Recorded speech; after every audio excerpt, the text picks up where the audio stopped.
हिंदी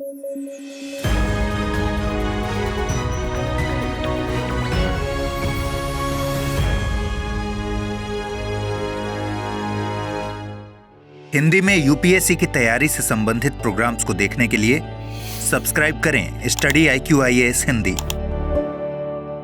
नमस्कार, news at 9 bulletin में आपका स्वागत है। सबसे पहले बात करते हैं हेडलाइंस की। भारत और यूएई खाद्य सुरक्षा पर आए एक साथ। I2U2 के तहत हुआ समझौता। सतत विकास लक्ष्य 2 है भूख मिटाने से संबंधित। इंडो पैसिफिक रीजनल डायलॉग का चौथा एडिशन नई दिल्ली में शुरू। मेरीटाइम मुद्दों पर होती है चर्चा। ट्रैक 1.5 इवेंट है IPRD। और शादानी दरबार के लिए पाकिस्तान ने जारी किया वीजा। भारत से जाएंगे तीर्थयात्री। Pakistan India protocol on visits to religious shrines के तहत होती है तीर्थयात्रा। आइए अब खबरों को विस्तार से समझते हैं। भारत और यूएई खाद्य सुरक्षा के मुद्दे पर सहयोग के लिए साथ आ रहे हैं। दोनों देशों के बीच सहयोग I2U2 समूह के तहत किया जा रहा है। I2U2 से मतलब इंडिया, इजराइल, यूएई और USA से है। I2U2 समूह का विचार साल 2021 में इन देशों के विदेश मंत्रियों की मुलाकात के दौरान किया गया था। इसे वेस्ट एशियन क्वाड भी कहा जा रहा है। जुलाई 2022 में इस समूह का पहला सम्मेलन वर्चुअली आयोजित किया गया।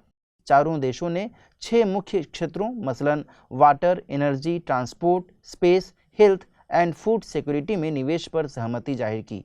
इससे मिडिल ईस्ट क्षेत्र में निवेश बढ़ेगा, जो कि रोजगार और आर्थिक समृद्धि को बढ़ावा देगा।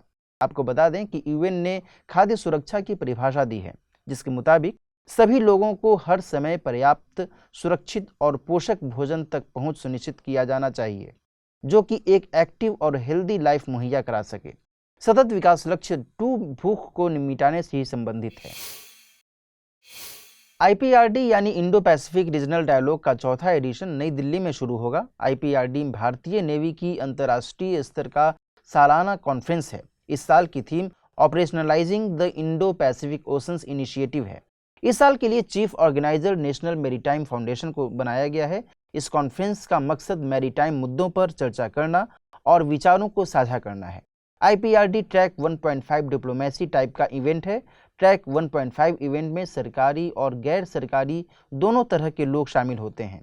इंडो पैसिफिक दरअसल क्या है, इसको हम विस्तार से समझते हैं।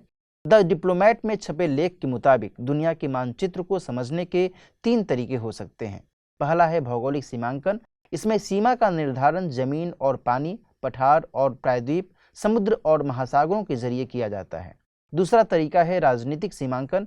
इसमें सीमाओं का निर्धारण महाद्वीपों और देशों, द्वीपों, टेरिटोरियल सीज, कॉन्टिनेंटल शेल्फ्स और एक्सक्लूसिव इकोनॉमिक जोन के जरिए किया जाता है।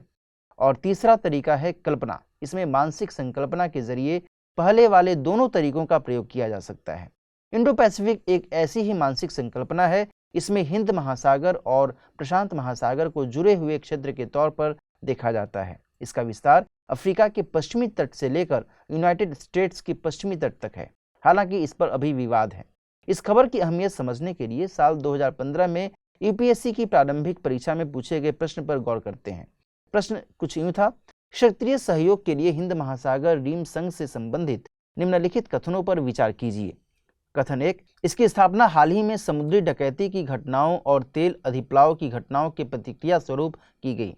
दूसरा कथन है: यह एक ऐसी मैत्री है जो केवल समुद्री सुरक्षा हेतु है। उपरोक्त में से कौन सा या से कथन सही है या फिर है? केवल 1, केवल 2, 1 और 2 दोनों, न तो 1 और नहीं 2। पाकिस्तान ने 100 भारतीय तीर्थयात्रियों को शादानी दरबार घूमने के लिए वीजा जारी किया है। ये तीर्थयात्री शिव अवतारी संत सादाराम साहिब की 314वीं जयंती के समारोह में शामिल होंगे। शादानी दरबार पाकिस्तान के सिंध प्रांत में स्थित है। साल 1974 के Pakistan India protocol on visits to religious shrines के तहत दोनों देशों के लोग सीमा के पार तीर्थस्थलों की यात्रा कर सकते हैं।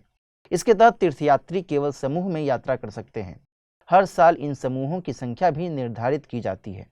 इस प्रोटोकॉल के तहत पाकिस्तान में 15 और भारत में 5 तीर्थस्थलों को कवर किया गया है। भारत में स्थित तीर्थस्थलों में अजमेर स्थित हजरत मुइनुद्दीन चिश्ती की दरगाह, दिल्ली स्थित हजरत निजामुद्दीन औलिया की दरगाह, दिल्ली स्थित हजरत अमीर खुसरो, पंजाब स्थित हजरत मुजाद्दिद अलफ सनी और हजरत ख्वाजा अलाउद्दीन अली सबीर शामिल हैं। शादानी दरबार को पाकिस्तान के सिंध प्रांत में सबसे बड़ा हिंदू मंदिर माना जाता है। संत सादाराम पाकिस्तान के लाहौर में अक्टूबर 1708 में लोहान खत्री परिवार में पैदा हुए थे। उन्हें भगवान राम के पुत्र लव का वंशज और भगवान शिव का अवतार माना जाता है। संत शादाराम साहिब के बाद शादानी दरबार ने 8 अन्य गद्दी सर देखे हैं। वर्तमान में 9वें गद्दी सर डॉक्टर युधिष्ठिर लाल हैं। गद्दी सर वाले व्यक्ति के पास कई आध्यात्मिक शक्तियां होती हैं। 5वीं गद्दी सर एक महिला माता साहिब हस्सी देवी थी। साइट्स यानी convention on international trade in endangered species of wild fauna and flora की 19वीं मीटिंग पनामा सिटी में आयोजित की गई। इस दौरान भारत ने फ्रेश वाटर टर्टल बतागूर कछुआ को साइट्स की सूची में शामिल करने की बात कही है। मीटिंग में भारत द्वारा कछुओं के संरक्षण के लिए किए गए प्रयासों को सराहा गया। भारत ने कछुओं के संरक्षण के लिए टर्टल शील्ड नाम का अभियान चलाया है। साइट्स की मीटिंग को वर्ल्ड वाइल्ड लाइफ कॉन्फ्रेंस के नाम से भी जाना जाता है। साइट्स एक अंतर्राष्ट्रीय समझौता है। इसमें 184 देश पक्षकार हैं। पक्षकार देशों पर यह लीगली बाइंडिंग होता है, हालांकि यह राष्ट्रीय कानूनों की जगह नहीं लेता। साइट्स में पक्षकार देशों को एक फ्रेमवर्क मुहैया कराया जाता है जिससे वे राष्ट्रीय स्तर पर कानून बनाकर लागू कर सकें। इसका मुख्यालय स्विट्जरलैंड के जेनेवा में है। आज के बुलेटिन पर आधारित सवाल देख लेते हैं। पहला सवाल है, खबरों में रहा शादानी दरबार कहाँ स्थित है? पाकिस्तान, भारत, नेपाल या फिर अफगानिस्तान? दूसरा सवाल है, निम्नलिखित कथनों पर विचार कीजिए। कथन 1, Indo Pacific regional dialogue IPRD भारतीय नेवी द्वारा आयोजित किया जाता है। दूसरा कथन है, IPRD की साल 2022 की theme operationalising the Indo Pacific oceans initiative रखी गई है। तीसरा कथन, सतत विकास लक्ष्य 2 गरीबी मिटाने से संबंधित है। नीचे दिए गए कूटों का प्रयोग कर सही उत्तर चुनिए। केवल 1 और 2, केवल 1 और 3, केवल 2 और 3 या फिर 1, 2 और 3। पिछले बुलेटिन पर आधारित सवाल कुछ इस प्रकार था। पहला सवाल था, पूर्णिमा देवी बनर्जी संबंधित हैं लेखन, पर्यावरण संरक्षण, कला या फिर राजनीति? इसका सही जवाब है ऑप्शन बी, यानी कि पूर्णिमा देवी बनर्जी पर्यावरण संरक्षण से संबंधित हैं। दूसरा सवाल था, हाल ही में जारी नेशनल सुसाइड प्रिवेंशन स्ट्रेटजी के संबंध में निम्नलिखित कथनों पर विचार कीजिए। कथन 1, ये देश में अपनी तरह का पहला प्रयास है। कथन 2, इसे नीति आयोग के द्वारा जारी किया गया है। कथन 3, मध्य प्रदेश आत्महत्या निवारण रणनीति जारी करने की घोषणा करने वाला पहला राज्य है। और कथन 4, साल 2030 तक आत्महत्या से होने वाली मौतों को 10% तक कम करने का लक्ष्य रखा गया है। नीचे दिए गए कूटों की सहायता से सही कथन चुनिए। केवल 1 और 2, केवल 1, 3 और 4, केवल 2, 3 और 4, 1, 2, 3 और 4। सही जवाब है ऑप्शन बी, यानी कि केवल 1, 3 और 4 सही हैं। तो आज की बुलेटिन में इतना ही। इस बुलेटिन का PDF आपको अमृत उपाध्याय 007 टेलीग्राम चैनल पर मिल जाएगा। मिलते हैं कल कुछ नए समाचारों के साथ। तब तक अपना ख्याल रखिए। नमस्कार।